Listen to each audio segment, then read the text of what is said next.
Hear any bad news lately? Do.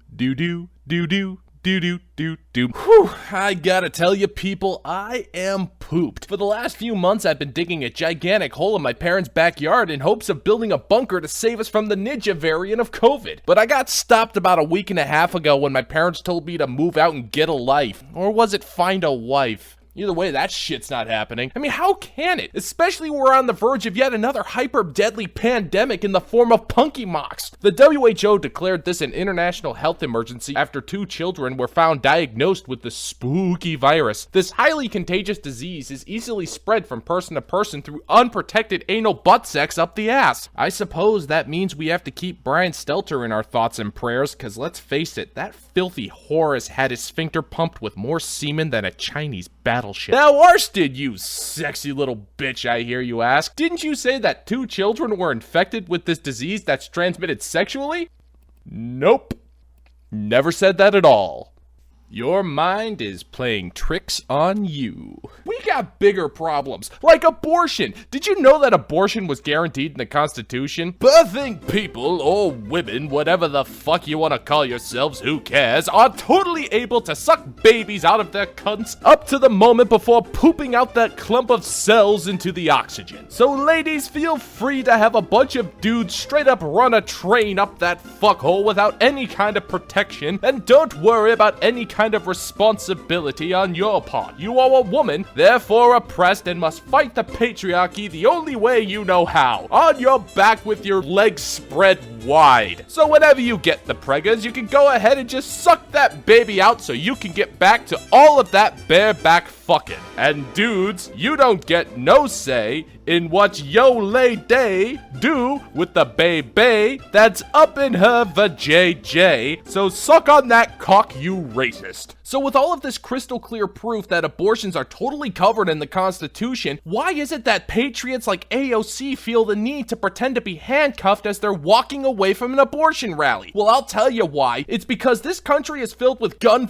fetishist white supremacist racisms. The whole world is collapsing around us, and the only thing that can save us are the saints of democracy. Saints like this sexy piece of ass, Jerry Nadler, who unsuspiciously, through the cover of darkness, rushed through one of the most patriotic bills in the history of our glorious nation, H.R. 1808, or the assault weapons ban of 2021. This fantastic piece of legislation would regulate assault weapons and ensure that the right to bear arms is not unlimited and for other purposes, which I'm positive means absolutely nothing. You know those Congress people always tossing word salad up into bills that they're hoping to sign into law of the land. I'm sure it means nothing at all. But Congress, on the other hand, does have a point. The Second Amendment doesn't say that you have the right to keep and bear any arm. For example, you're not allowed to own a thermonuclear weapon. A thermonuclear weapon is a type of arm, so therefore, under that rationale, nobody should own a 17-round bullet extended magazine clip for their handgun. But the U.S. Department of Agriculture should have the God-given right to own fully automatic submachine guns, but that's just common sense. This bill would effectively ban weapons of war from being bought, sold, imported, or manufactured on U.S. soil. I pride myself in not owning any weapons of war, okay? But it never hurts to err on the side of caution. Yesterday, I went to my neighbor Sully, hat in hand, and asked him if I could store a few weapons of peace in the back of his shed for a premium. Just a few things I had lying around the house: a broadsword, crossbow, a couple of blunderbusses, an M1 carbine, K-bar knife, a 1911, and a Ruger Mini 14. But guess what that stupid white supremacist did? He done kicked me out of his house and completely cock-blocked himself from getting an additional $26 a month in passive income. And that's a nice chunk of change. Now, I will be the first to admit that I am not a constitutional scholar, which is why I'm glad I have Congress birthing people on national television to explain to me why these guns are so scary and dangerous. Yeah,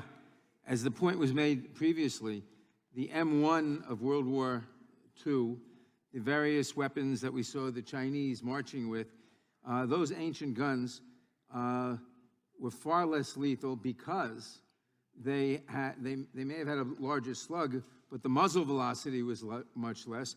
They didn't tumble, And that's why they were excluded from the ban. And at the end of the day, this is about stopping racism. Because as we all know, the best way to stop a white supremacist from committing a crime is to limit the amount of bullets he can carry in the magazine clip of his fully semi-automatic handgun. That's why we should all be kissing Congress's feet that they're using this bill to ban the amount of bullets a gun can carry in its magazine clip, because it really does save lives. Let me tell you a story. Just the other day, I'm hanging out with T-Bone. You know T-Bone. He was the guy who set the bleachers on fire and then got into a black biker brawl with a bunch of Kung Fu ninjas and Latinx taco libradors. The guy was planning on robbing a bank that day, and then he showed me his illegally obtained handgun that he was going to use to do the job. And I said to him, T-Bone, you can't do that. He says, oh yeah, well who's going to stop me, you? And I said, no man, you can't use that gun. It carries more than 10 bullets in the magazine clip, and that's illegal and against the law. And he was all like, oh man, my crime spree has ended before it's even begun. And I looked at him and I told him, let's volunteer at the soup kitchen, and I shit you not,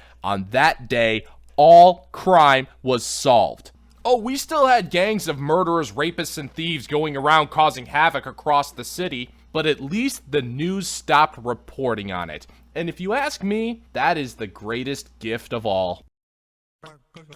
What is up, Mahones? Arston the Unclean here, back from an admittedly extended absence. Just want to say thank you for sticking around and checking out the new video. If you think owning a firearm is your God-given right to protect yourself from scumbags who wish to do you bodily harm, then it's comforting to know I'm surrounded by like-minded people. If the mood strikes your fancy, go ahead and leave a comment down below. Today's subject is wicker baskets. H.R. 1808 is one of the most horrifying things I've ever read in my life. It's a clear-cut power grab from Congress, and will do nothing but harm you and those you care about. And because you can pass a fart in the House of Representatives, this bill has a 50-50 chance of actually becoming the law of the land. Spam the inbox and voicemail of your representatives and make your voices heard. I'll leave the congressional contact information in the link down below. And as always, thank you for caring, and I'll see you in the gulag.